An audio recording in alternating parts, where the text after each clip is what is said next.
Good morning. Good morning.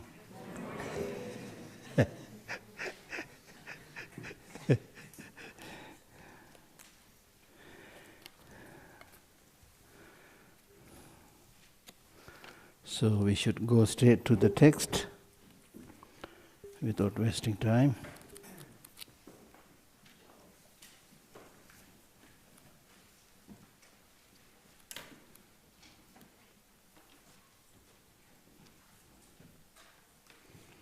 Page 37.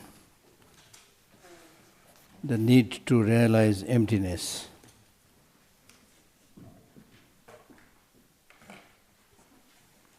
Okay? Got it?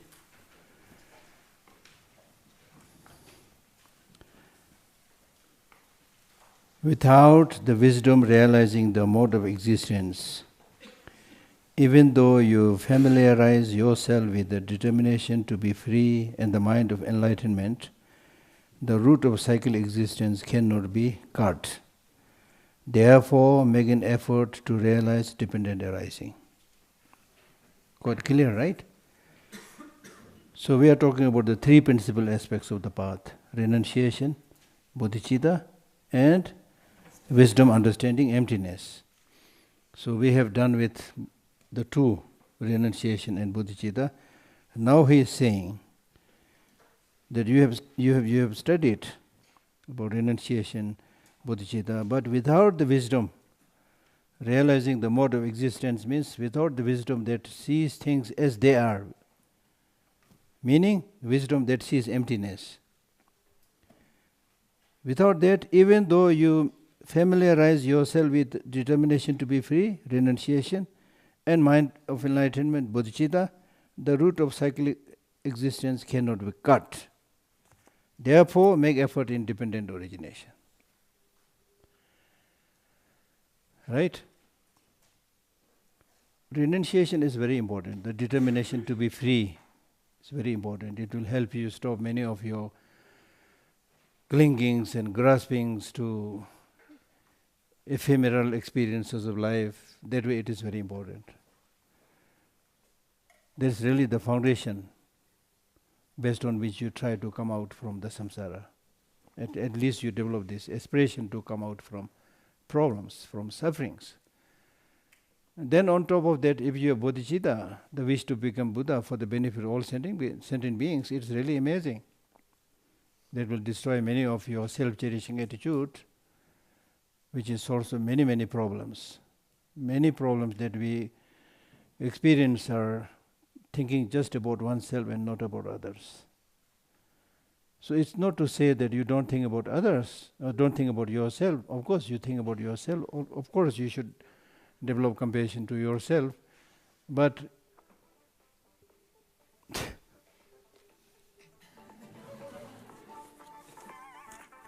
I thought I'd put it off. It's cheating me. Hello.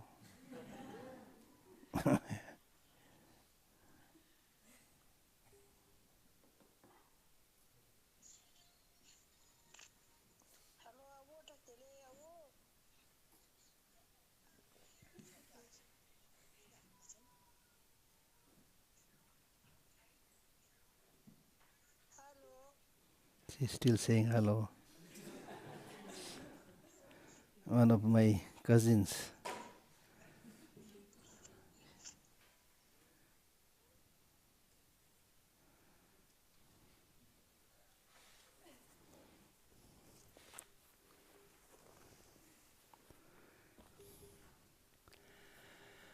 So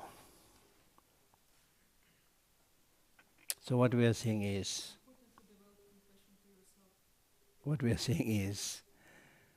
not saying that you should not take care of yourself, not to have compassion for yourself, not to care about yourself. We are not saying that.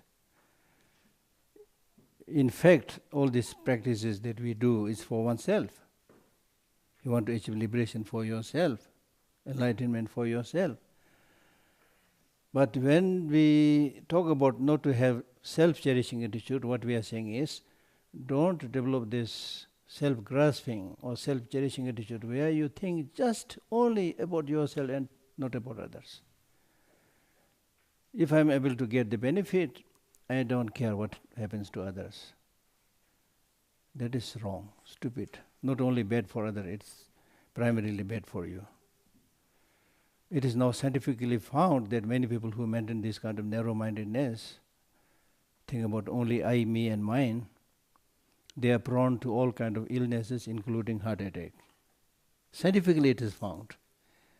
This is so because your focus becomes very narrow. I, me and mine. I, me and mine, small circle. And forget about others. When your focus becomes very narrow, right, then you are not able to tolerate any problems and difficulties.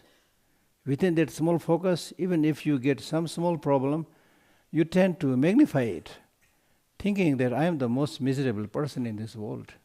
Everybody is happy, see, everybody looks happy, they are enjoying, which is not true. Everybody has a problem, but you think like that. It's only me, the miserable fellow, suffering, And it's because of this narrow-mindedness.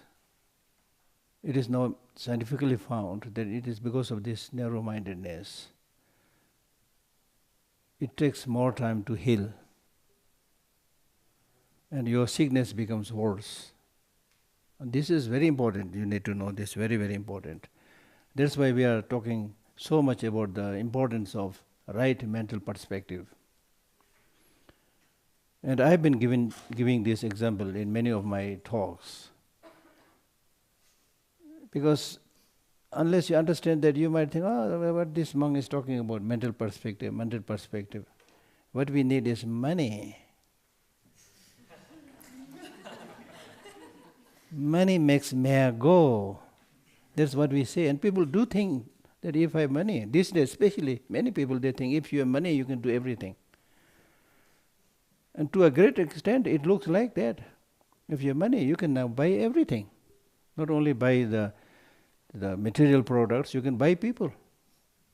Enslave them, make them work, whatever, So that way you think, okay, all you need is money. And I'm also not saying you don't need money. Everybody needs money, right? But what I'm saying is, your main source of long-lasting happiness is not money, not your relatives and others. It is 100% sure. 100% sure. So mark that point, 100% sure. It is your mind. When your mental attitude, mental outlook is wrong, doesn't matter you are very rich, wealthy, you are living in the most fantastic building with hundreds of servants, but still you will not be able to sleep properly on that soft bed when your mind is disturbed. You can't eat food, you can't digest. Right? For example, so this point for me is very important. Otherwise people might think, he's just talking, mental perspective. What do you mean by mental perspective, How can you solve problems? By thinking. People think like that. I'm not saying you don't need money, you don't need friends. I'm not saying that. But what we are talking about is the main source of happiness. For example, I give this example normally. Let us say there are two people who are suffering from same migraine headache, of same intensity, let us say, two people. So in terms of the physical illness, they are same, suffering from same migraine headache, right? But because of differences in mental outlook, there will be a difference among these two people. How would they treat that migraine headache? How much they are able to tolerate that problem? Things like that, and how would they be able to use this opportunity for doing good things? There will be a lot of differences. Now, for example, say the first person suffering from migraine headache has a positive attitude. He has a positive attitude, but still has migraine headache. That is true. But because of his positive mental attitude, when he gets this terrible migraine headache, but still he does not get discouraged. He starts questioning, saying that why am I having this migraine headache? Is this because of the pollens? Normally it's pollens, or because, as I said, because of lack of sleep, or that you are hungry, or somebody angered you, irritated you, right? So there are many causes. So he will try to find out these causes, and still try to remain cheerful. He will also go to the hospital, things like that.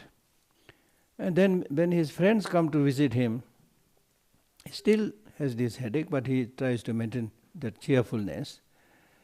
And he share his problem that I'm having this big migraine headache.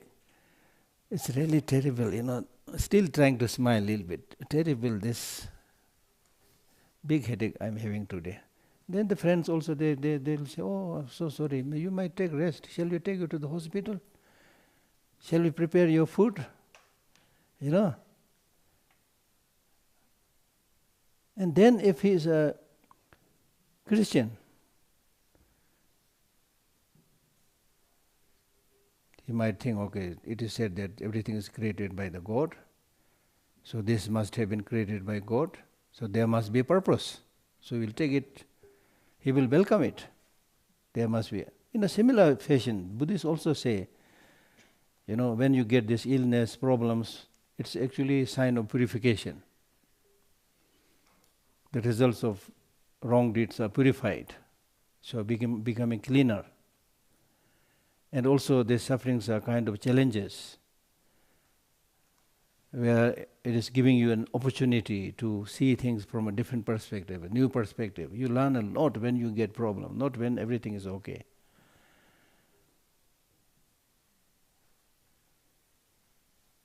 I met people who are doing very, very difficult job. Then actually young people doing very difficult job. So I asked that young person, how are you able to deal with it? This is such a difficult job. He said, no, in the beginning it's all question of habit. In the beginning it was very difficult, now it's very easy. Like that. Right? So if that person is a Buddhist, he will say, yeah, my negative karma is purified. But he will not stay there. He will go to hospital, take rest, whatever is possible he will do. He will also keep the light on, keep the doors open, windows open, so that fresh air comes. Or if he crane his neck from the window, he might see beautiful flowers. That also makes a difference. He will see young small kids playing happily. That also makes a difference. So his illness gets actually, healed quickly. It recovers much quicker because of this positive attitude. Now the other guy, let us say he has a negative attitude. When he gets this headache, he will immediately say, of all people, why the hell I am getting this headache? People say this is God created everything. So this definitely is created by God. God is merciless. He is stupid. Then the Buddhists say Buddha has compassion. If he has compassion, where is compassion now? When I am having so much headache.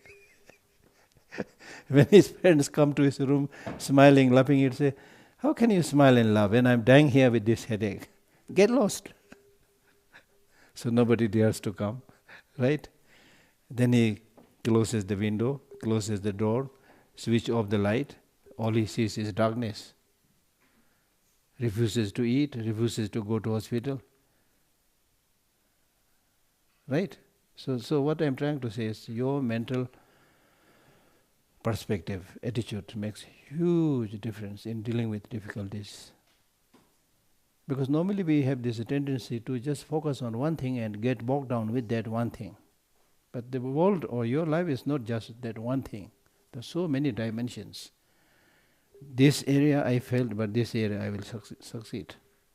In this subject I failed, that doesn't mean that I'll fail every time. And in fact, there is nothing called failing, it's only learning. So so-called failure is actually the stepping stone for success. Like that. Right? So your mental perspective is very, very important.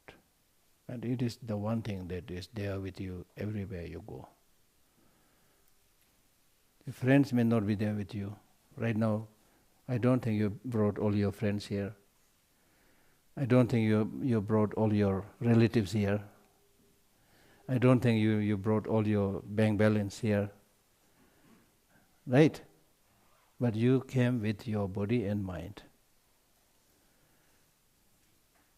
So your mental attitude makes the decision. It tells the body where to go, where not to go. If you have a stupid mind, it will tell you to go to the wrong place, you will get problem. Right? So therefore, the mental perspective is so important. And mental perspective especially means now you should have a mental way of looking things in the way they are. That's what he's saying.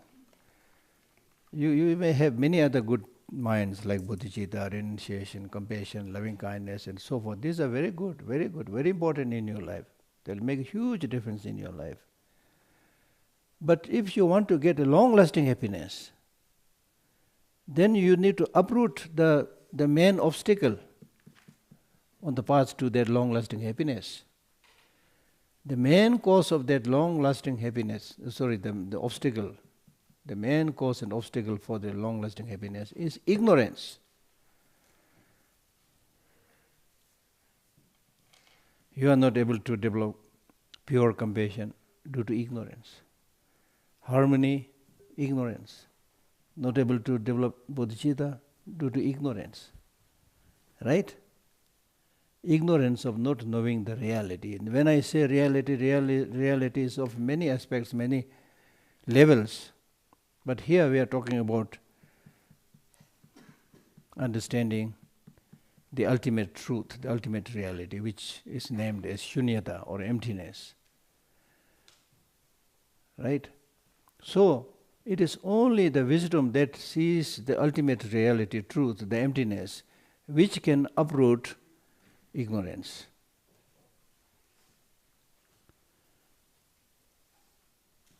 Now, ignorance here is not just lack of knowledge. That is also ignorance. But to some extent, that ignorance is forgivable to some extent. Just like ignorance of a small, innocent small child. He makes mistakes, the parents realize, yes, it's innocent ignorance. Right? It is not based on, calculated, reasoned thought, simply more or less innocence. So that is to some extent tolerable, forgivable. So we have two kinds of ignorance. One, just the lack of knowledge. We all have, animals also have. Same ignorance of not knowing things. So therefore, when you don't know ABCD, you have to go to school to remove that ignorance of not knowing and learn ABCD or Kaka Ganga, and then gradually you do your college and PhD and things like that. And that helps you remove many of your problems, which earlier you faced because of ignorance, lack of knowledge, lack of education. Right? Right? So that can be done. Now the root cause of suffering is the ignorance, which we call as the root cause of suffering. That ignorance is not just lack of knowledge, but it is a misconception of reality. That is dangerous now. Misconception of reality. When you have misconception of reality, you may be on the wrong side, but still you use reasoning that I am right. And you come out with some reasoning, and you will not listen to others. My way is the right way. So that is difficult. So therefore, normally, our problem is, we are scared of seeing that reality. Because we are not familiar with that terrain. We are comfortable with our usual surrounding family parent, just like a pig, quite happy with his pigsty. Pigsty? Okay. Pigsty, I don't. Pigsty. Okay? Pigsty. There's a Tibetan saying which says, from the perspective of a pig, the pigsty is his palace. Right? So we are familiar. We don't want to go outside. Even if there is a lot of problem, at least you know. So I'm okay with you. I know how to handle this one. It's okay with me, continue to stay with my husband and wife, although we have, difficulties and quarreling almost every day. And I'm not exaggerating. I've seen people, husband and wife, who are fighting almost every day, still living together. Isn't that interesting?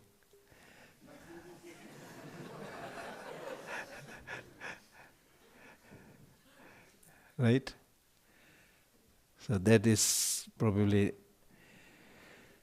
what we call as a love-hate relationship. Okay? So therefore we need to really come out from our usual self or usual way of seeing things. You need to venture out a little bit. Don't be scared. That's why many of you are very fond of traveling, going for excursion, because you are trying to find out different terrains, how people live in this country, how people live in that country, how the mountains look. There are a lot of things to learn you can. We do this to some extent, but that is external terrain. But now there are so many undiscovered terrains within our mind, unexplored, uncharted areas in our mind. We need to explore that. Go inside. Don't be afraid. Don't be scared. Go inside. So therefore when we say ignorance, which is the misconception of reality, means what is reality? As I said, there are many facets of reality. Impermanence is reality, right? Impermanence is not invented by Buddha.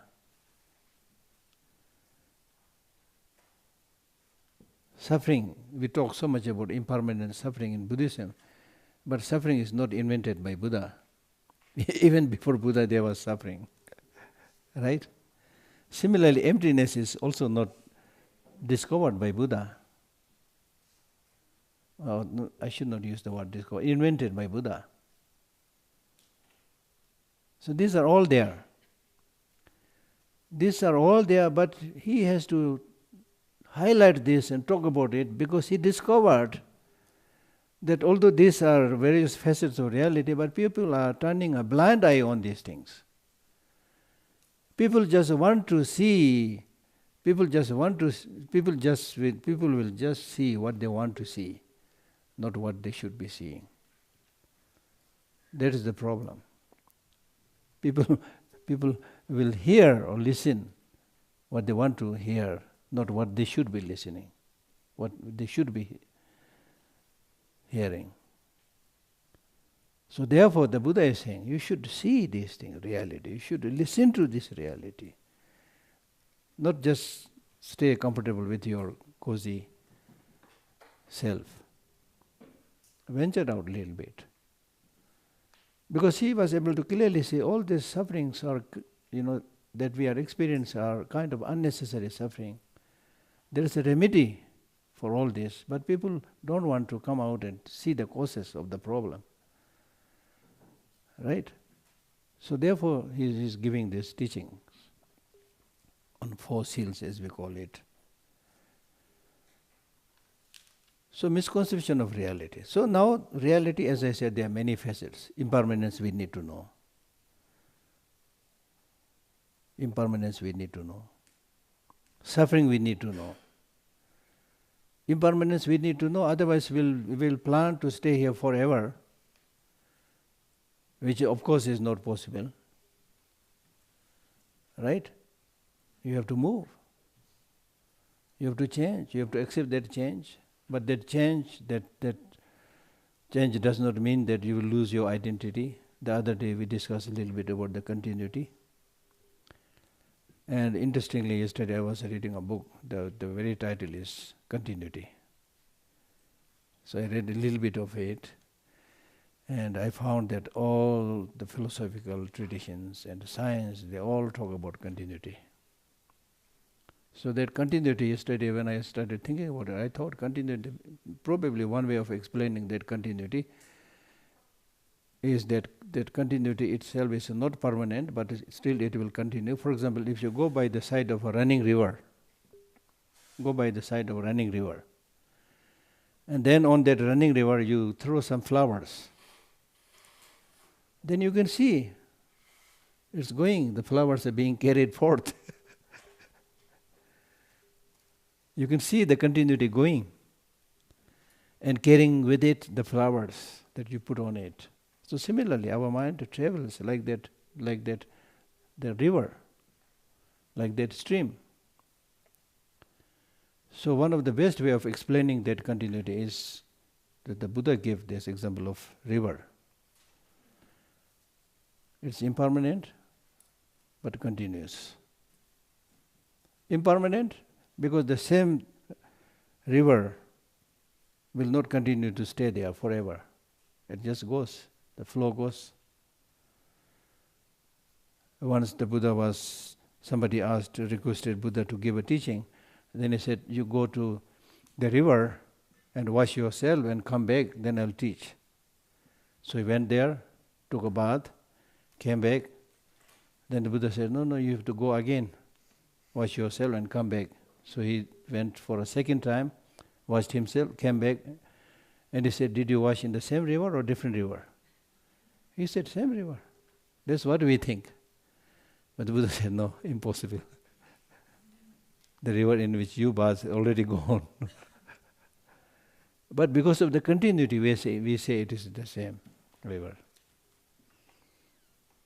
Right? But this is not that easy to understand, because our mind is already fixed, We are grasping onto permanence, something stable, something unchanging. So it's not that easy to understand.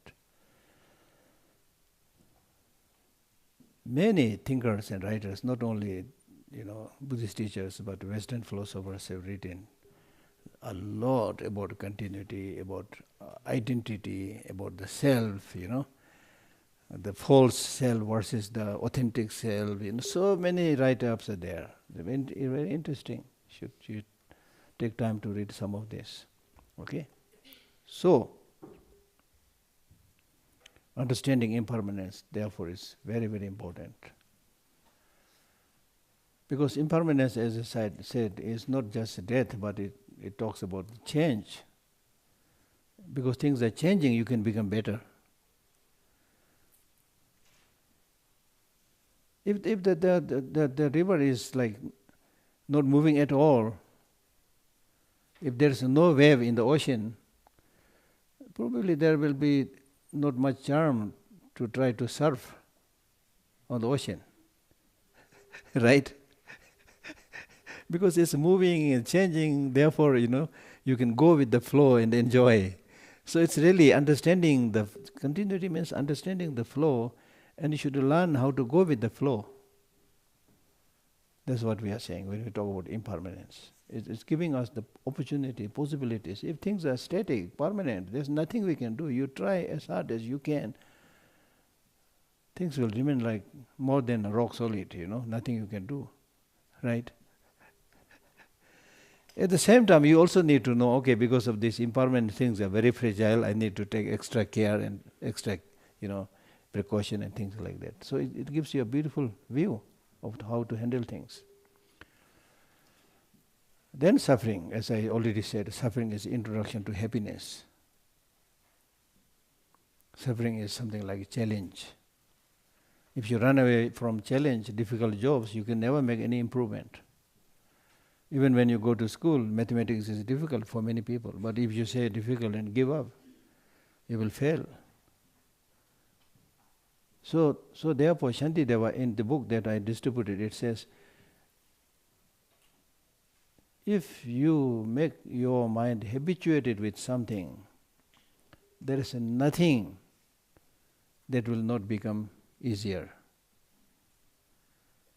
And he gave a very beautiful example. The beautiful example that he gave is, let us imagine, think about a person who is really dreaded by everybody, not only you. Just by hearing the name of that person, you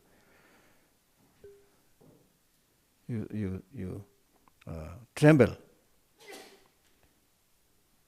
Then that person happens to be, with the change of time, that person happens to be your next door neighbor. You are terrified. Oh my God, what should I do now? I just can't run away, leaving all my property back. So he has just moved. I don't think he's going to move away very soon. So what should I do? Sometimes, not in such a level, but you are compelled to stay with some people who you don't like. So there also you get some kind of similar kind of experience. So that person continues to be there with this new neighbor. And you can't just shut your door and get yourself confined in the room 24 hours every day. You also have to go to market, buy things. And when you go out, you see the person also going out, coming, going, things like that. But you make it a point, I will not smile. I will not say hello. And I will never show any sign that I am scared of him. So you also, with a straight face, you also go, I am also somebody, If you see some of the animal fighting, even very small, tiny animals, they also show, I am somebody. They also fight, like that. Squirrels fighting against the snake, one of my favorite thing. And then what they call it, small animal fighting against tiger and lion, things. Anyway, so you do that. So how long you are going to maintain that stature? So that person also did not do anything negative. You have heard about it. He is a terrible person, but he did not personally do anything bad. But you refuse to smile and say hello, things like that. Then after a long time, one day, he also seems to be a little bit bowing his head towards you. So you also do a little bit. This is what we do. When we meet people, you are not so familiar, then you grit your mouth or teeth or something like Right? So you do this. He also does this. Time passes on. Then after a while, you say hello. That other person also says hello. Then you start, exchanging few sentences. How are you today? Whatever. Then the conversation becomes longer and longer, and then gradually you become very familiar. And then gradually, not only familiar, you become a very good friend. And you start loving each other now. So much so that now you feel unhappy in the absence of that person. The person whose very name you used to tremble earlier. So that's the point. There's nothing that will not become easy if you get habituated with things. And I'm sure all of you have this experience. I have this experience also. Some people, for the first time when you see it, this person looks really like not a good person, You get what you call as the so-called bad vibration. So it looks like he's really a bully or something like that, But then gradually learn this person, although physically very big and terrifying, but when you really become friend, he's such a nice person. And then there are others who on the very first day looks very nice, smiling, inviting, so good. But gradually when you make more connection with this person, he turns out to be the real ugly person. Right? So you can't decide things on the spot. So my main point is, in terms of your practice, never say, I can't do this. You start doing few things and then you will say, oh, this is not difficult, it's very easy. So habituation, practice, that's important. So suffering also like that. When you right from the beginning, it says this suffering, and then you get overwhelmed. But you look closely. And especially when you encounter some problem, some difficulty, then it is important to maintain the tranquility of your mind. Then you will be in a much better position to deal with this problem. So right from the beginning, if you get scared and run away from those problems, you will not be able to face it. Right? So how would you face a problem? It depends. Sometimes it is important to closely look at the problem, study it, and it will vanish. Sometimes you need to avoid that problem. Sometimes you need to run away from this problem. Just like you are being, like for example, the fear that you get in the aeroplane when you fly in a turbulent zone, you get fear, right? So what should you do now? You hold tightly on the don't. We do this. You hold tightly to the chair. It doesn't help. So what should you do? Do some prayer, maybe a little bit. But it's important to maintain the calmness of the mind. Listen to a music, or make sure you have your belt tied. that is the most important thing you can do. Otherwise, don't get scared, because that is not the solution. You do some prayer, listen to a music, or do some breathing meditation. It really helps, right? So there's nothing much you can do. But if you are chased by a mad dog, then the best thing is run away. Right? There's no possibility to run away, then maybe you have to use a stick or something like that. So it depends on different situation. So anyway, sufferings or ups and downs in life, this is a common phenomenon that we experience all the time. So it is important to maintain that mental balance. Okay? So now this topic on emptiness, misconception of reality. Ignorance is misconception of reality. Here ignorance, which is said to be the root cause of samsara, is not just lack of knowledge but misconception of reality. Now when we say misconception of reality, the reality is that there is a nothing that has inherent independent existence. That is the reality, including emptiness. Any phenomena, permanent, impermanent phenomena, there's nothing that has inherent existence. Meaning that in the level of conditioned phenomena, impermanent phenomena, they don't have independent existence because they are product of their causes and conditions. Like we are product of our causes and conditions. Right? So we don't have independent inherent existence.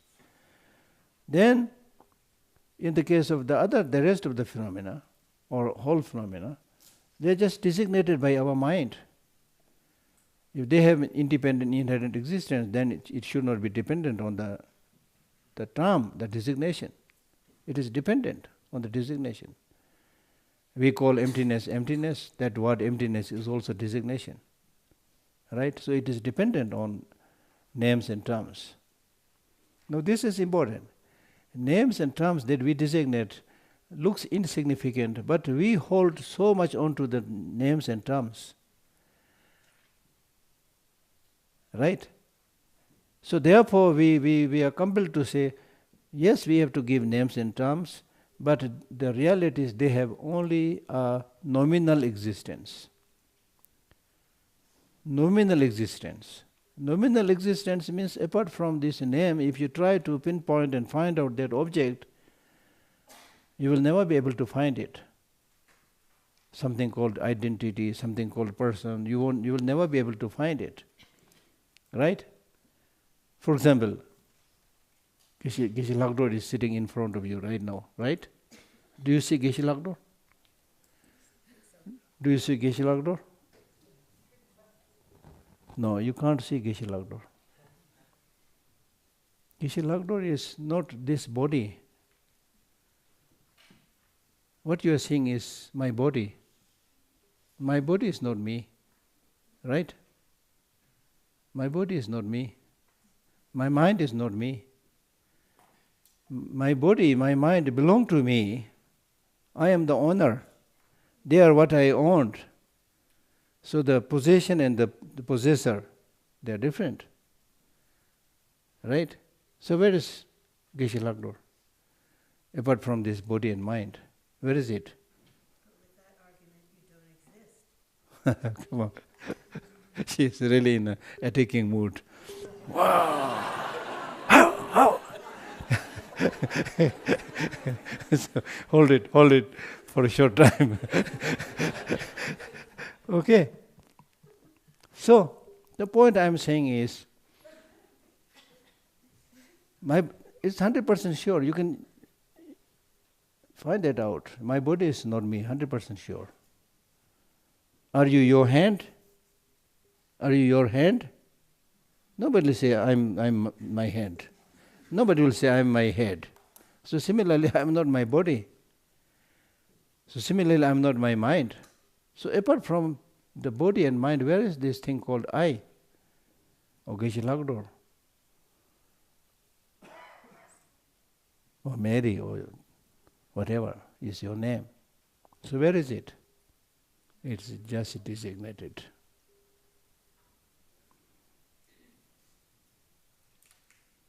Now when you think about that, if you understand a little bit of it, you might get flabbergasted.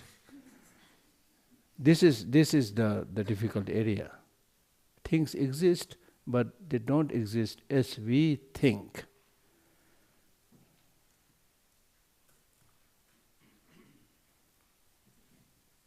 Right? Right? So your hand, your head, a leg, and anything, like for example, this eyeglass.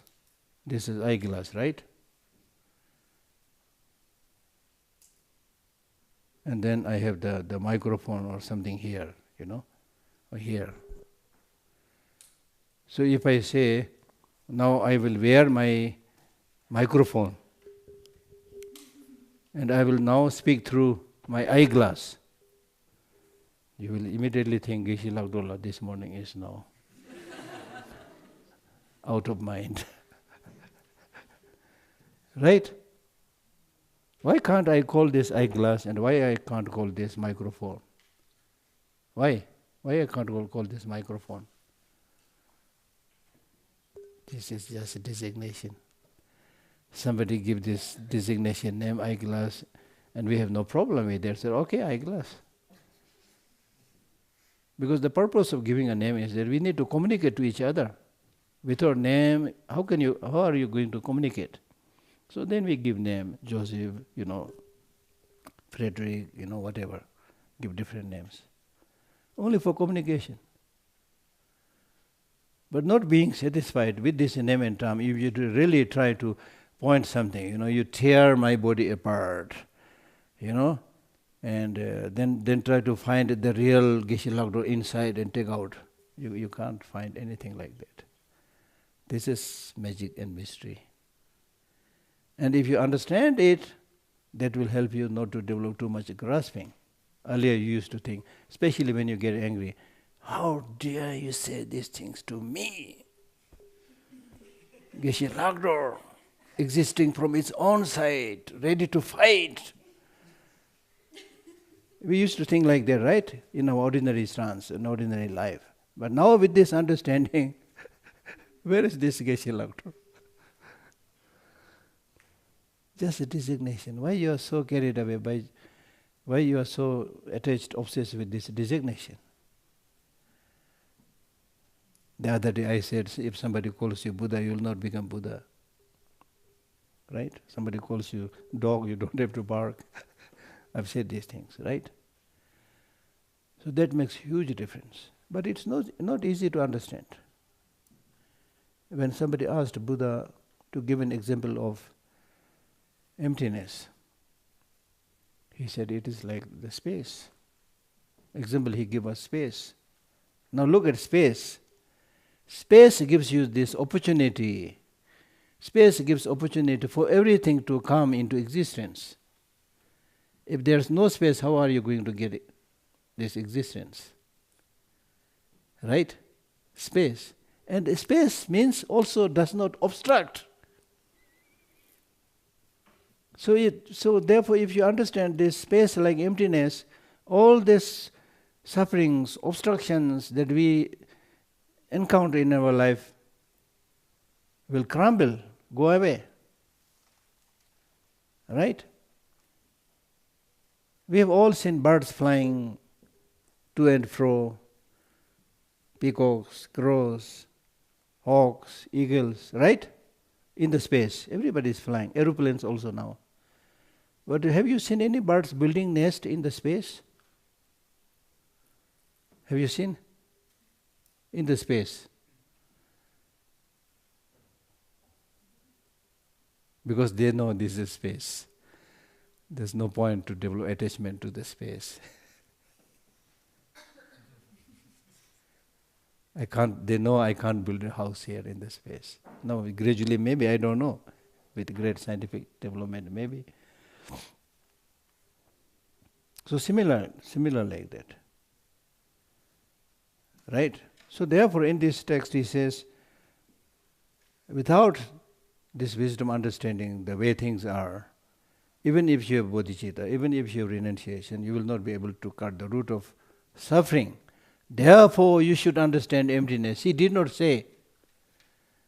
Instead he said, therefore you should understand dependent origination. Mark this point. This is very important. Therefore make an effort to realize dependent arising. Whereas actually he should have said, therefore make an effort to realize emptiness. He did not say that.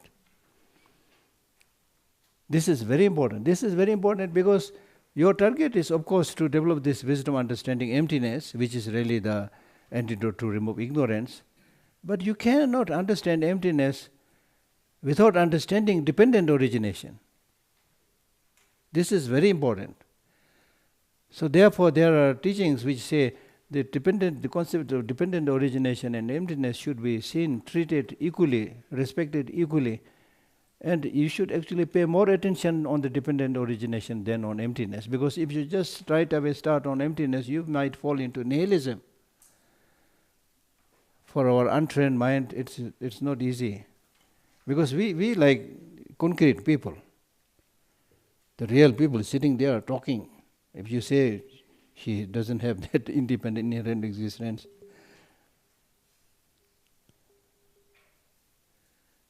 then how can I love this person? You need concrete, something concrete. I told you this young boy from Russia asked me this question, if things are impermanent, then how can I love my girlfriend? Did I tell you this earlier? Yes, I told you. So similarly, if you might think that if things don't have independent existence, how can I love my boyfriend or girlfriend? Because you need your boyfriend, girlfriend, and every other as something concrete that you can touch, that you can hug, that you can feel, right? And that will be there permanently. But what this teaching is saying is, yes, things have nominal dependent origination. When we talk about emptiness, we are not saying they are not there. They are there, so you can still hug. You can still shake hand, but in a different way now. With an understanding that this person doesn't have permanent existence, inherent existence. Therefore, this person is fragile. I need to treat this person with more care, with more love than before. If this person has permanent independent existence, you try to be rude and exploit this person as much as possible. That will not make an inch of difference to this person. Because that person is permanent, existing from its own side.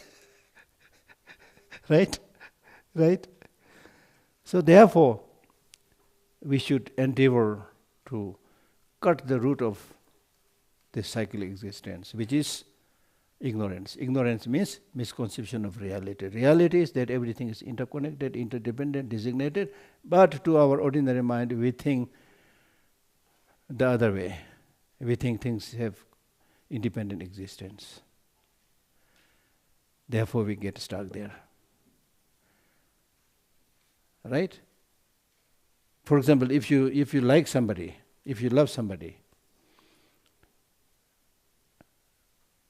at that time you will not only think this person as handsome, beautiful or attractive, but you will think this person is 100% attractive and beautiful. This beauty, handsomeness of this person is there from its own side, permanent. Wow, so good. That's why we are easily duped by many of these shows on television. There are so many shows these days. People make some kind of magic and then hundreds and hundreds of people are watching there with wide open mouth. Wow! And some people are even crying, Right? America Has Got Talent. Do you watch that? And also India Has Talent. So many shows are there, Some of these are really, I don't know how they do it. This is magical. They create all this kind of thing. But still it's an illusion. And because we don't know these subjects like emptiness, where everything can be created, you are mesmerized by that illusion. Wow.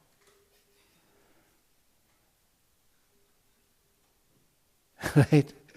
So when the right causes and conditions are put together, you can do all miracles.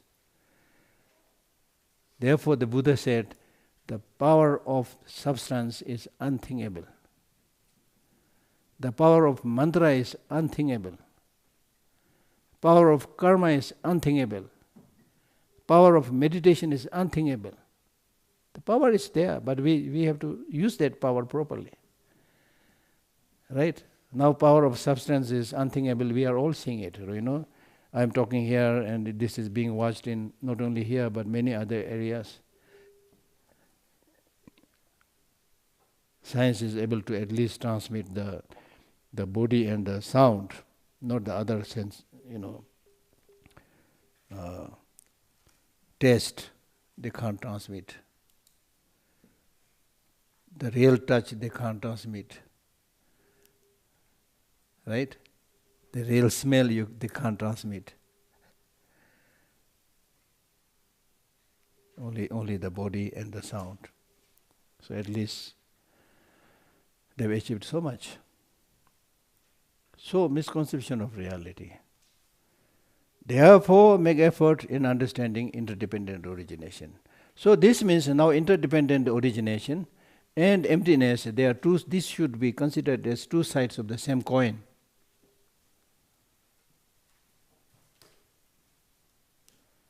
When we say emptiness, we are not saying things don't exist. Things exist, but they don't exist independently. Those of you who have attended my talks earlier, this should be completely clear. I repeat this all the time. Right? So emptiness means not nothingness, but emptiness means empty of independent existence. This is important because things exist. Now when things exist, there are only two ways of existence. Either they should exist dependently or they should exist independently. Dependent existence, independent existence, they are mutually exclusive. There is no third possibility. Has to be one of them. Huh?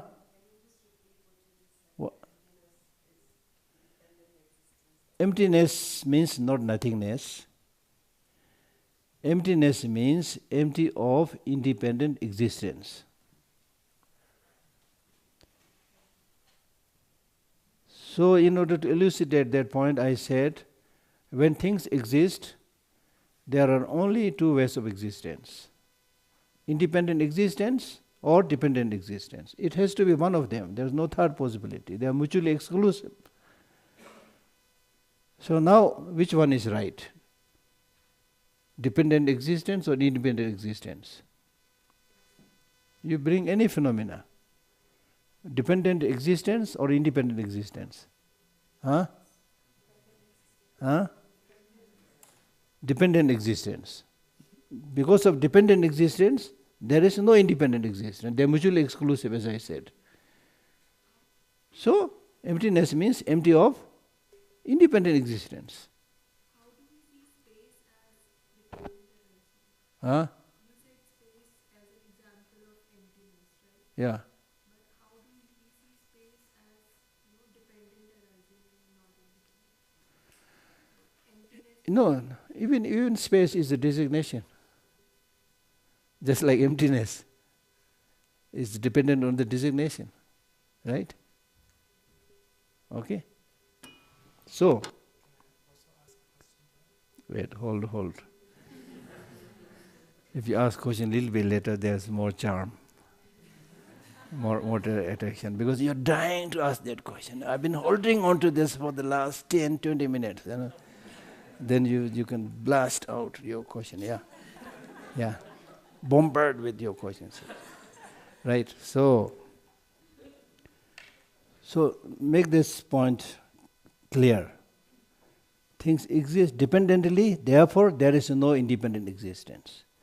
So emptiness means empty of, say it loudly. Emptiness means empty of. This one you need to know. This one you need to take back to your country. Otherwise you will hear this again and again. Then we have this tendency to say, Tibetan teachers also say that, students also say that, when it comes to the topic of emptiness, then they say, oh, emptiness is not easy. It is so difficult. The teachers also say like that. Students also think, wow, this emptiness thing is so difficult. My dear friend, it is not so difficult. Realizing it directly, experientially, is really difficult. But you get some idea, it's not so difficult. As I said, you already now know what it's emptiness. Emptiness means? See, here you go. You already know it. Emptiness is like zero, zero in mathematics. In mathematics, zero doesn't mean no value. Without zero, you can't have 10, 100 and so forth. Right? So emptiness also does not mean nothingness. Emptiness is really like the space, as I said, providing that background and space for you to do so many things. It's the playground, it's the stage on which you can perform so many things. Therefore, Nagarjuna, the one of the most famous teacher who taught extensively on emptiness, he said, if emptiness is possible, everything is possible. If emptiness is not possible, nothing is possible. And both this philosophical concept of emptiness, mathematical concept of zero,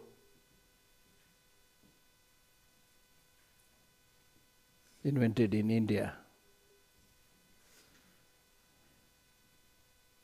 Other countries, experts have played in it, but India played a huge role in bringing out this concept of philosophical concept of emptiness and mathematical concept of zero. Right? So therefore, now because things are dependent on each other for the causes and conditions, designation, therefore there is nothing that is independent existence, that is therefore emptiness, empty of independent existence. Now when you understand that state of emptiness, then there is not much room to develop excessive obsession to some and excessive hatred to others. Ordinarily, as I was explaining, that when you like somebody, when you fancy somebody, you tend to think this person is 100% good, 100% beautiful, 100% handsome. That person may be handsome, but not necessarily 100%, not perfect. When you dislike somebody, then like your enemy, then you say, this enemy is 100% negative. This is the problem we are having right now in the world or among people. This person is 100% negative. He is really the embodiment of everything that is bad. Evil, ghost.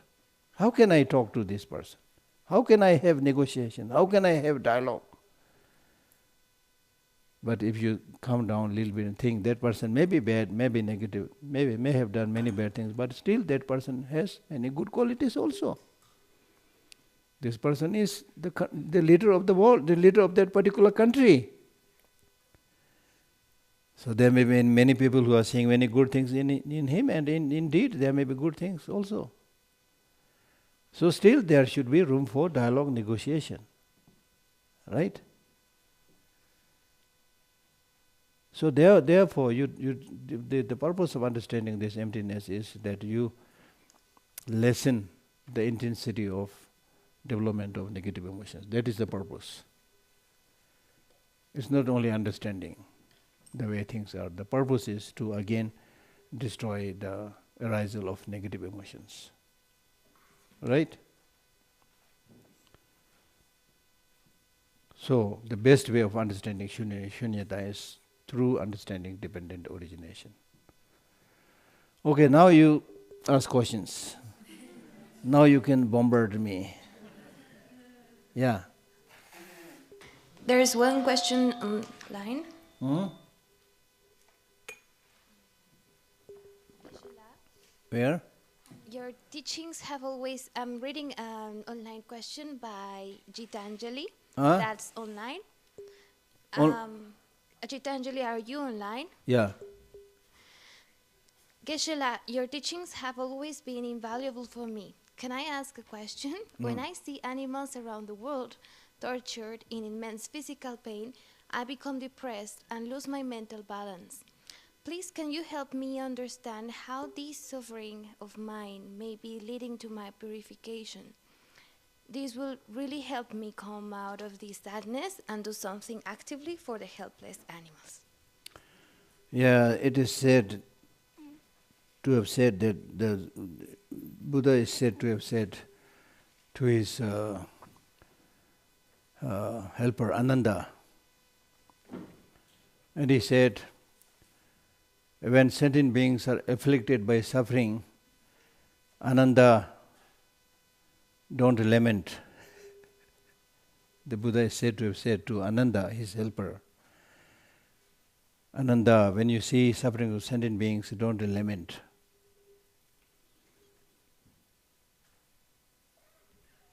I can interpret this by saying that if your showing concern is amazing, wonderful, that must be there.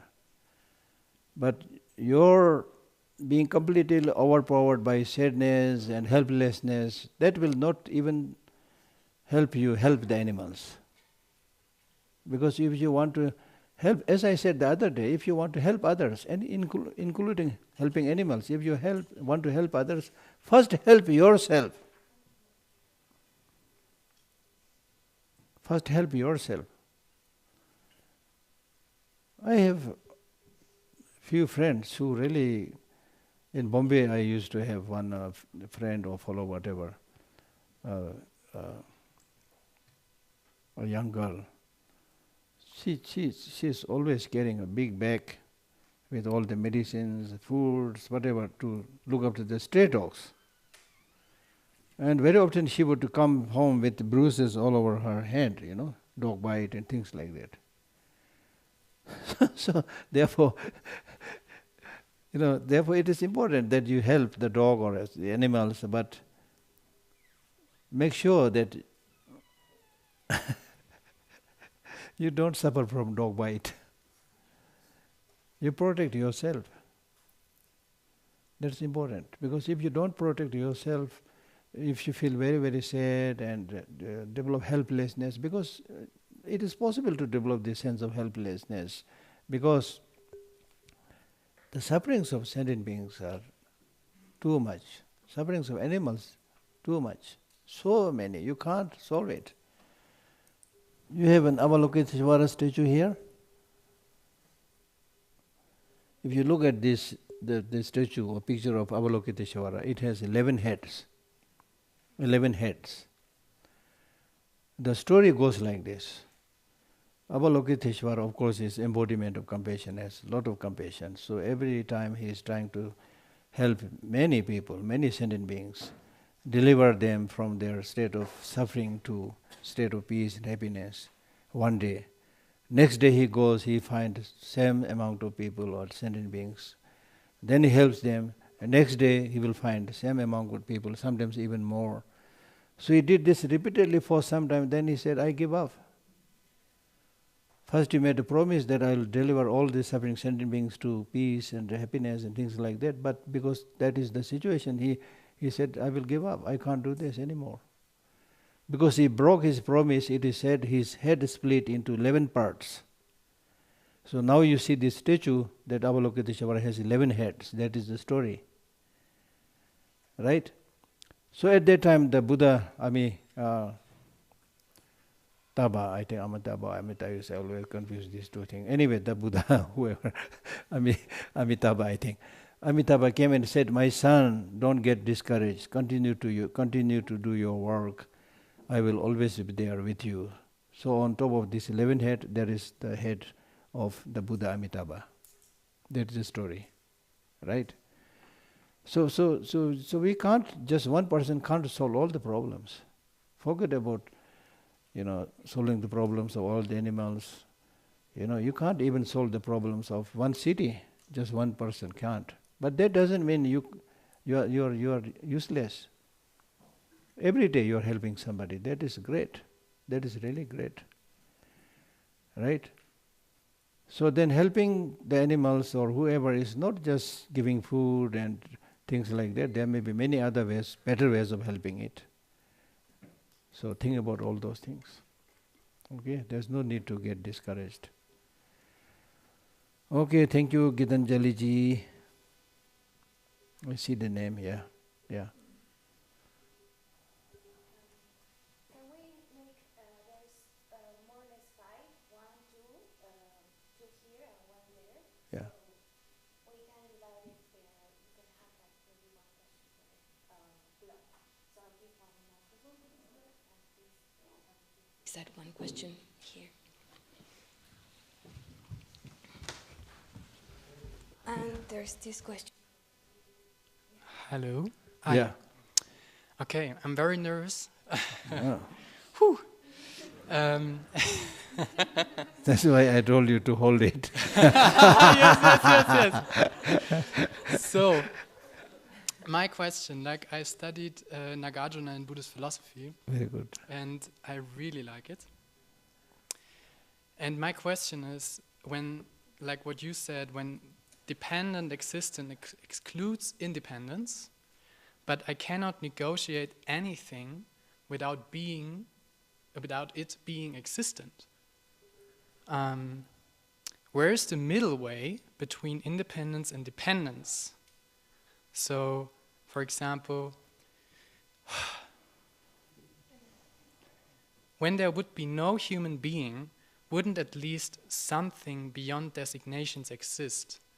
So, emptiness pointing to experience beyond designation, and the emptiness of emptiness pointing to the simultaneous existence of the both realms of existence. Yeah, there is no middle way between dependent existence and independent existence.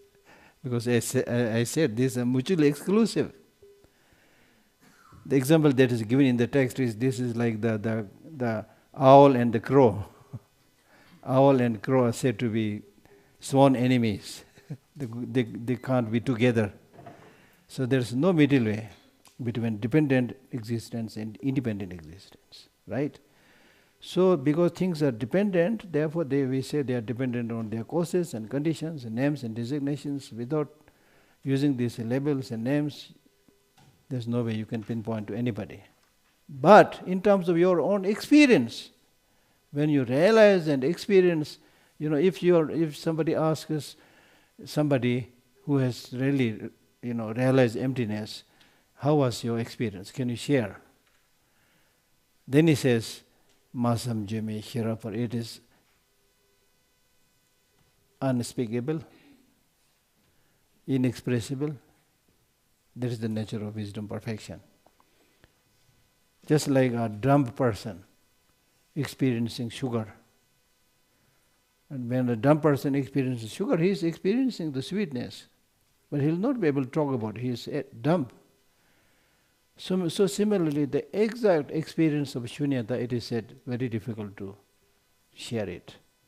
If you want to know, you have to personally experience it.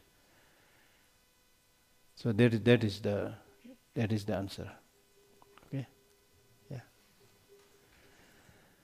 Okay? Um, Thank you for your precious teachings. I'm here. Okay, yeah. So, I have two questions. My first question is, in Christianity, there is a concept, love other people the way you love yourself. In Buddhism, if I understood correctly, we should first love others and dedicate our life to the well-being of others to free them from suffering. Does Buddhism recommend to practice self-love? And if yes, where do you draw the line between self-love and egoism? Self-love and? Ego or Ego. egoism. Oh, no, no. Yeah, many people misunderstand that. Loving oneself does not mean that you should develop this self-cherishing attitude. So that's why we were discussing that you should not have self-cherishing attitude. And I already explained it. Don't develop self-cherishing attitude, but take good care of yourself, meaning that you love yourself. Right? And especially in the Mahayana practice, if you are somebody who is supposed to be loving others, then you should love yourself all the more. Because now you belong to others. You are for others. You are the property of other people. So if you don't take care of yourself, it means you are not taking care of the wealth of other people. Right? So the other day I also give you the example of why people make long life offering to His Holiness. And His Holiness also saying, yes, I will live 110 years and I am taking good care of my health. Because He cares other people. The more you care about other people, the more you love yourself, but not in the selfish way. But with wisdom. With wisdom. Right? Okay? Thank you. Yeah. And my second question is, which spiritual practices besides meditation would you recommend to do in order to develop love, compassion, and equanimity towards people whose actions are immoral, animalistic, and who put their own interests higher than interests of others? Yeah. Here I'm also referring to people who find their happiness in others' pain and suffering. For example, the Tibetan monk who was able to stay compassionate towards Chinese, although he was tortured by them. How is it possible to realize in this situation that your real enemy is within you? Yeah, so as I was saying, as the monk also said, that, and as we say in Buddhism, had the sin, not the sinner. Had the sin, not the sinner.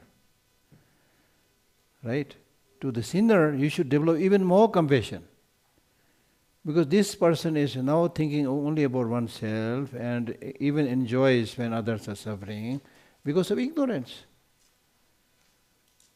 When you are crazy, when you are ignorant, when your mind is not functioning, you end up doing so many stupid things. For example, after the teaching, if you move to Meghalorganj in the marketplace, if you see a mad person shouting and saying all the nasty things, you will understand it. You will understand that this person is not doing this because he is sane and his mind is functioning. You know that this person is saying all these things, doing all these nasty things because this person is now out of mind. Therefore, you will not get angry. You will instead feel sorry for this person. Develop some compassion. So similarly, I mean, not only this dramatic examples, but even in all of us, we all have these problems and difficulties, doing bad things, All of us have this problem because of presence of negative emotion. When there is a strong presence of negative emotion, then not only we kill other people, we also commit suicide.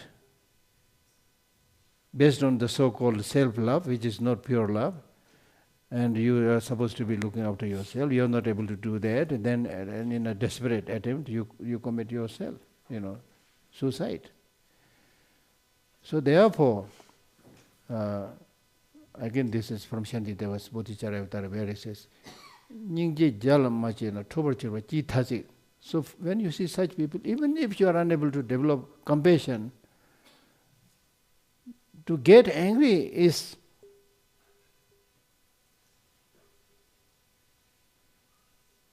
difficult to understand. Even if you don't develop compassion, when people do all these things out of madness, and you also join in that group of madness and hating each other, then he's saying, then what is this? What are you doing? Right? I mean, again, of course, this, I'm not saying this is not easy. That's why many people think, many people think, these people will never listen to us. So the only language they understand is gun. The only language they understand is ballistic missile. There are people who say things. And I can't blame them because the situation is such sometimes. And then they are ordinary people. They have anger, jealousy, hatred, everything they have. Right? And then the other person also. Okay, now I should be very careful not to go into politics. Right? So this is happening everywhere, you see. So therefore what we need to do is, in order to confront the wrongdoing or the so-called enemy, the best tactic is, first you should empower yourself. Empower your younger generation. Give them good education. Make them reach on the international platform to talk about Tibet or whatever. Even animals, I've seen like deers, they butt each other and fight, and then one loses. Then he goes to an isolated place, and in an empty place, that deer trains how to butt properly. Then come back and fight and win. Even with animals, I've seen such things, you see. So in our case also, we need to really, if you really want to,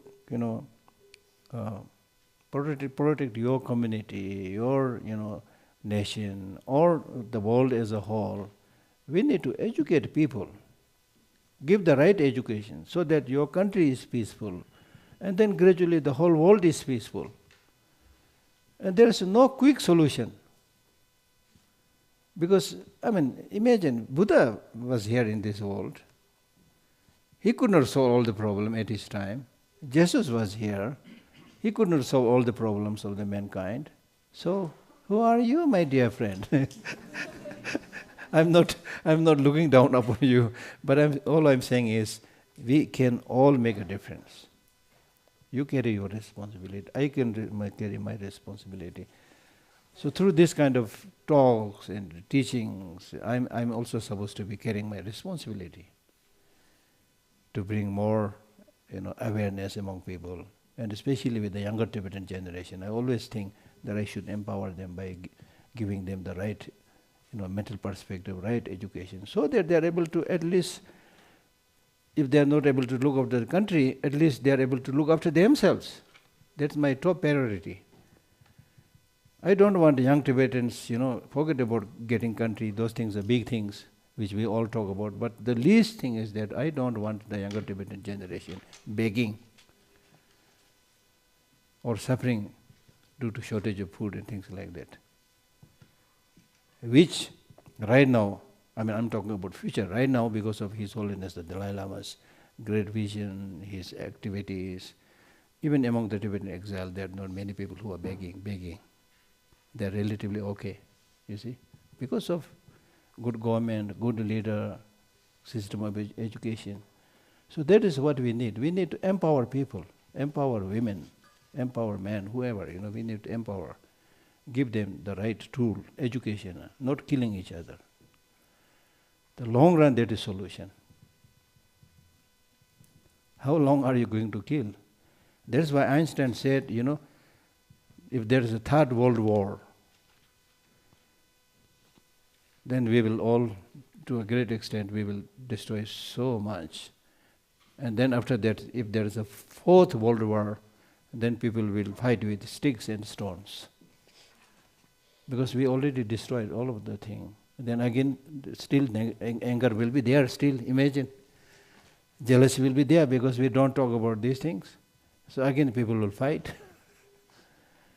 Then at that time, probably no atom bomb, no ballistic missile. They have only stones and sticks. So therefore, unless we deal with these negative emotions, lessen these negative emotions, if you only highlight I, me and mine, and continue to harbor this tribal mentality, this religion, my religion is good, this religion is bad, how much we have suffered. So we need to wake up. Okay. Yes. Yeah.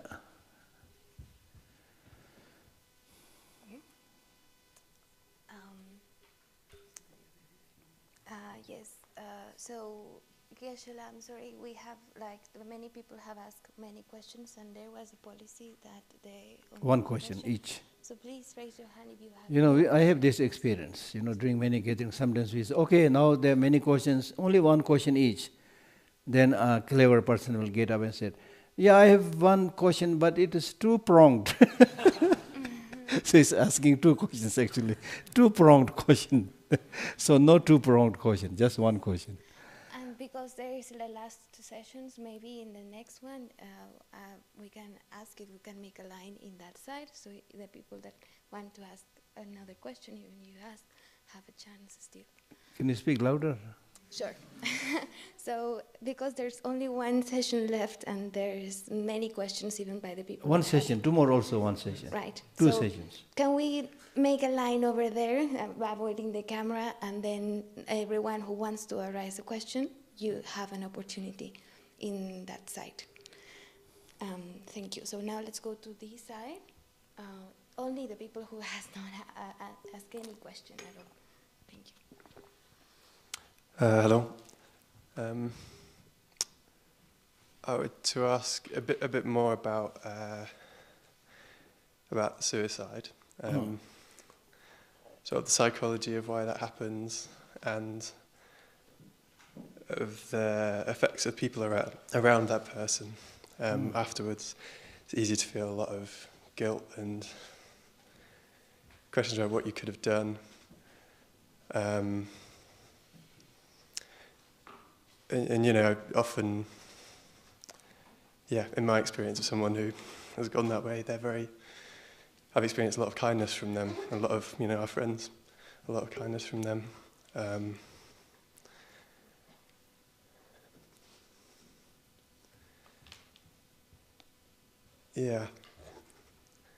So it seems like it's hard to understand I wrote something down. Sorry.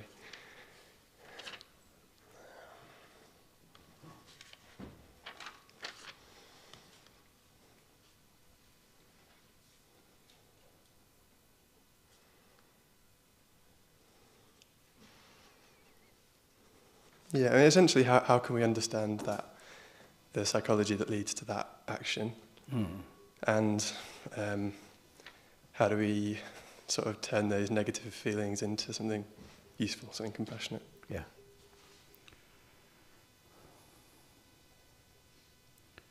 You've heard about Leo Tolstoy, right? Everybody heard about Leo Tolstoy, a very famous Russian writer, very famous. So when he was over 50, reached over 50, his fame was dwindling, as happens with life. He was a celebrity, very famous, but over 50, his fame was dwindling. He is not so energetic as before. Then gradually, untraceable mental illness crept in him. So in the beginning he thought it should be okay, then it becoming more and more. And he used to go for hunting rabbit. He used to carry a gun and go for hunting rabbit. And then he went into such a strong depression, mental illness. He even thought that now I should not stop. I should stop carrying the gun to hunt the rabbit, because instead of shooting at the rabbit, I might shoot myself. So at that point of the time, he started asking the question about meaning of human life. It's a long story, beautiful story. So he found many people. Some people, there was one section of people who said, this life really has no meaning, as we all think. No meaning means that one day we will die. So name, fame, money, whatever we accumulated is all go into the dustbin. So what is use of this life? Most of the people think like that. So he found one category who thought, this is the thing with the life, so I don't care, about anything, I'll just enjoy my life. I will not talk about what is good, what is bad, I'll simply khao piyo moj karo bolte na. I'll just eat, drink and make merry, things like that. He found one group like that. He found another group who found this life has no meaning, as I already stated. So they are called brave people. Brave, I don't know, but they said, so no meaning, so I'll just put an end to myself, commit suicide. So he found many categories. He did a very thorough experiment. Then he looked. Then he said, just to eat and marry, and that also for him, not the meaning of human life. He thought it's much bigger than that. He used to feel that everything should be based on reason and find out. But then there are so many infinite areas where he cannot reason out. So there is this problem. Then he watches the majority of the people, how they are living their life. The majority of the people, they don't ask much about the meaning of human life. They don't ask much about what is the meaning of the finite and the infinite. They simply toil, do their work, earn their bread. They work very hard. They are not those group of people who just, don't do anything and enjoy, so-called enjoying the life. And he actually hated these people. Then with the majority of the people, he found that they are not educated. They do their work, they work very hard, they perspire, earn their bread and live with their family member and sing songs, enjoy. Doesn't mean they have no problem, they have a lot of problem, but still they face it, they accept the challenge and they see the meaning in their life because they have faith not only in this finite world but infinite. They don't know, they don't talk about God, but they know there's something bigger than me and you. So with this belief, they have a meaning. Right now they have a meaning. I'm doing this for my beloved family, for my mother, for my father, things like that's enough. That's enough. So then he decided to more or less join that majority of the group. That yes, faith is very important. You can use your reason also, but whether your reason is right or not depends upon your caution. And he found that many times we are asking the wrong question and then trying to get the right answer through reasoning. Things like that. So I am not able to say everything correctly, his experience, but he said something like this. So the meaning of human life, as I said, is that's not something that you are going to get after 10 years or 20 years. Meaning of life is happiness right now. So there is no hurry. Death will definitely come. There is no hurry to die. And this life is very, very precious, very important, There are so many things, so many beautiful things to enjoy, to live, to be happy about. I told you this story about the person who lived 1,000 years, right? Yeah, so recall that story also. Okay. Yeah.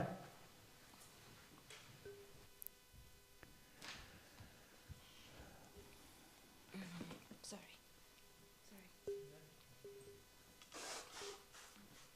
Thank you.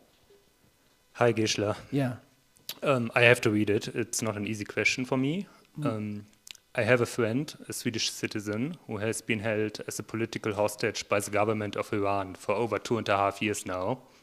He's in isolation and prison in Tehran, and they threaten him with death penalty. Sometimes his family and friends are allowed to write him small letters to him. My question is, from a Buddhist point of view, which message would you send him to give hope and not lose faith? I would really recommend sending him this book. Forgot the name. I'll bring the book tomorrow. Thank you. Written by a person who suffered much in the concentration camp. His Man's Search for Meaning, yes. Man's Search for Meaning. This is just amazing book. Give him that book. Because he, in the concentration camp, he suffered so much, untold suffering. But the one thing that made him live and survive was his love for his family. Right? I told you the story of some Tibetan prisons also. So read that book. He has actually written 3-4 books. They're really amazing. Right now we are translating it into Tibetan.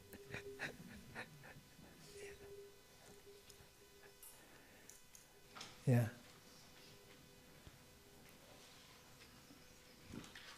Geshe La. Yeah.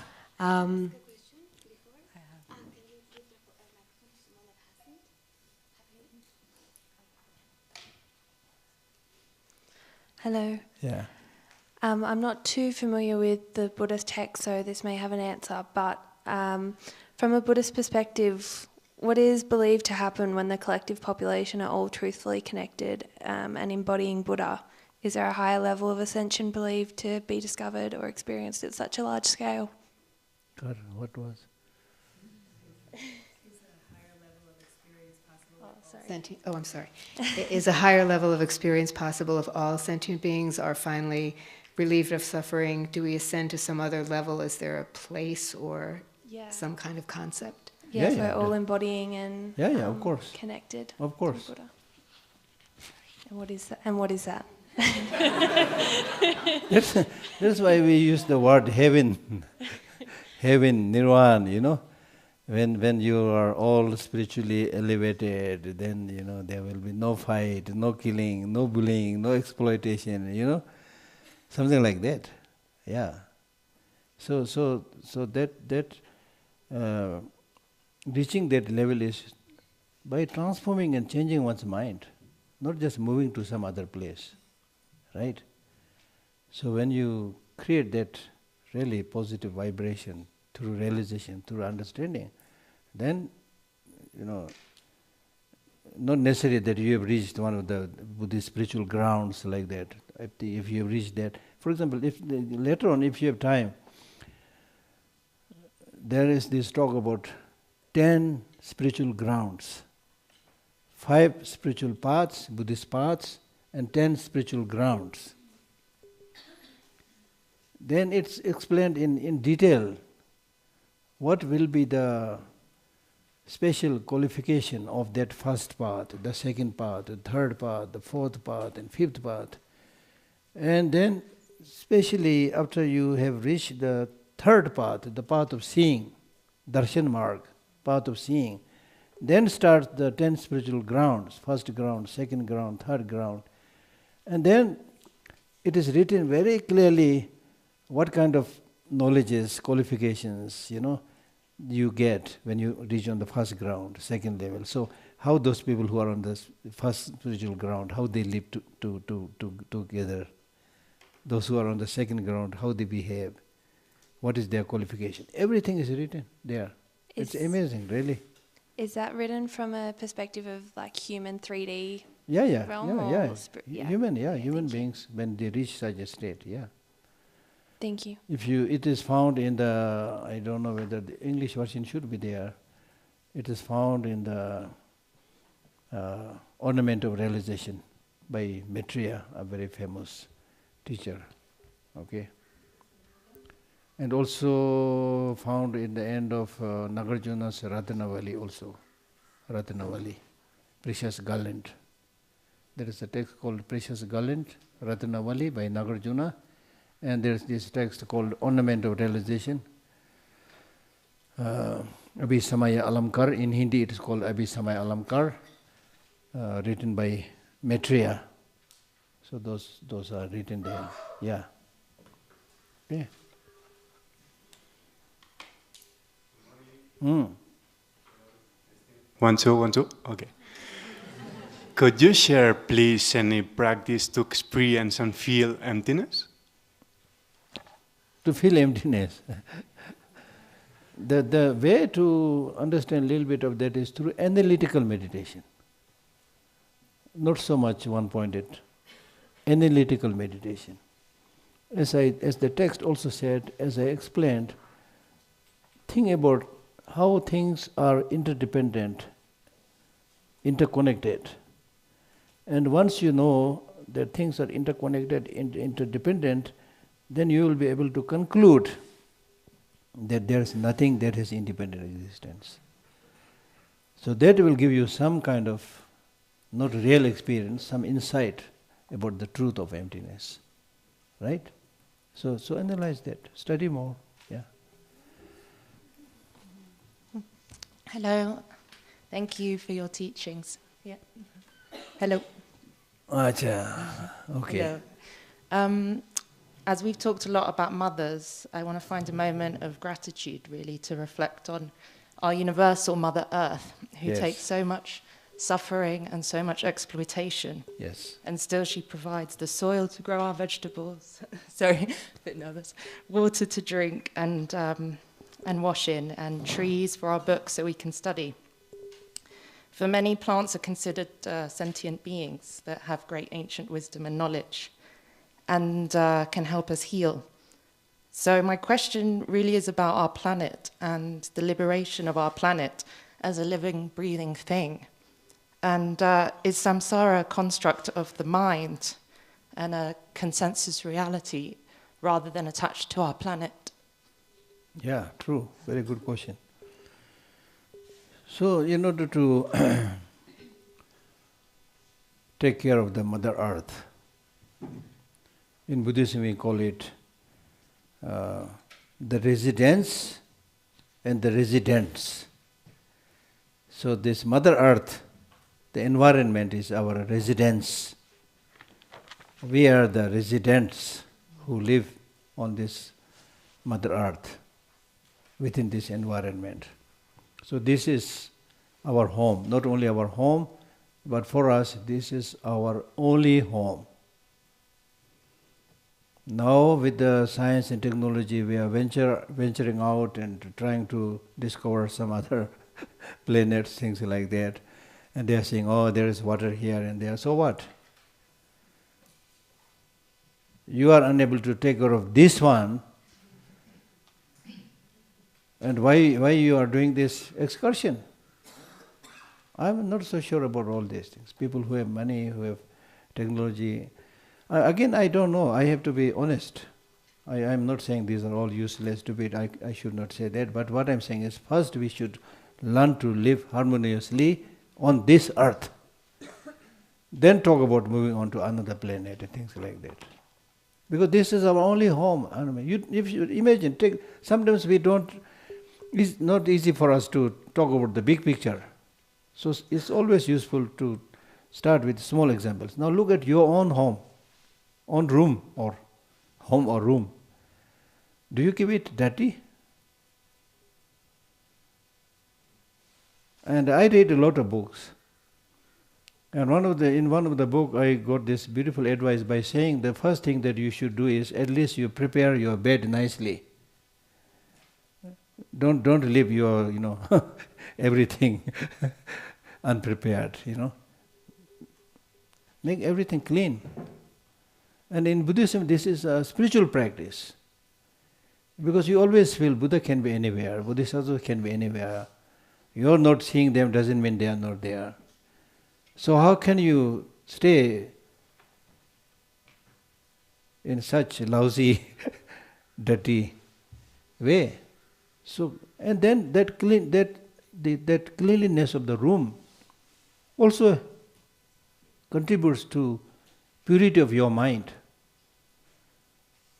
That's not said in vague. Like for example, if you keep everything dirty, bugs will come. As simple as that. Viruses will come. Right? So if you make it clean, viruses and bugs, visible, not visible, they'll not come.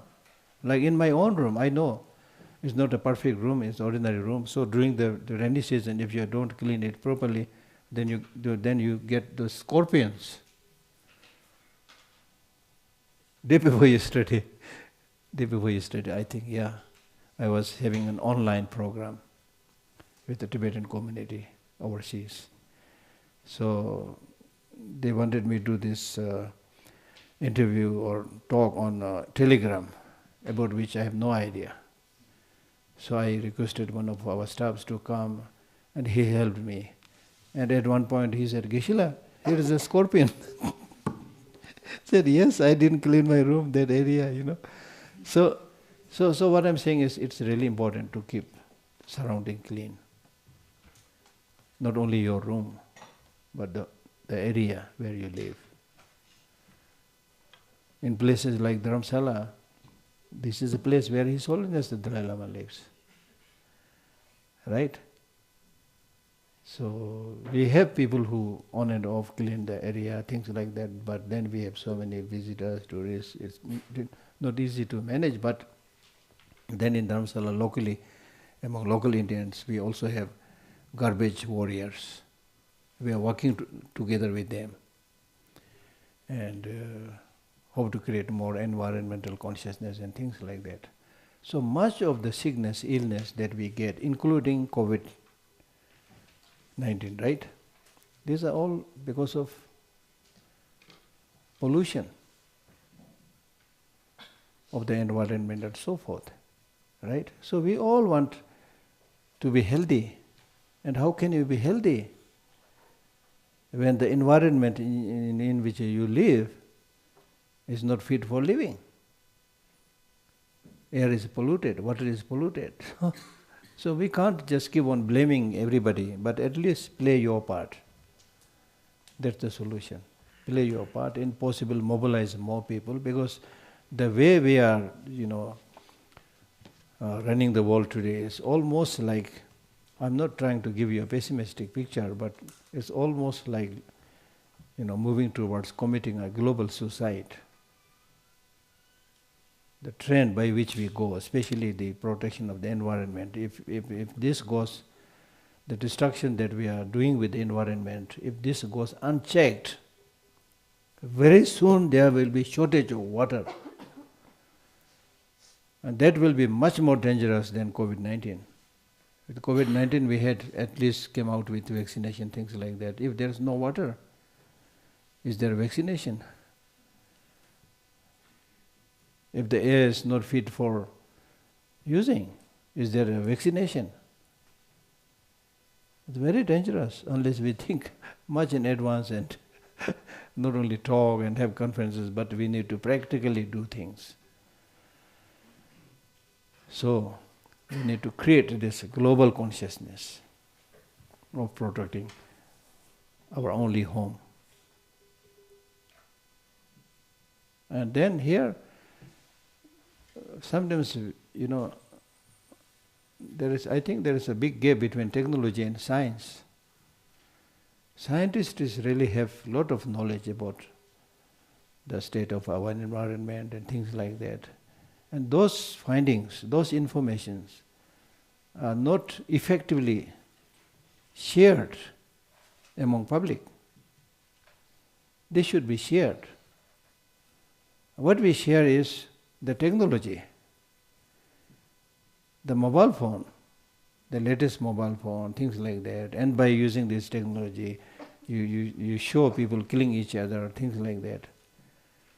But we don't discuss how destructive these ballistic missiles are, these atom bombs are, the risk of environment. This should be shared publicly, widely, so that because then they will know, okay, now I can't do this, because this is, my life itself is in stake. So sometimes I think that is not enough. There's no enough information. It is there, but it's not circulated. So, yeah. Okay, thank you. Good news. Which means lunchtime.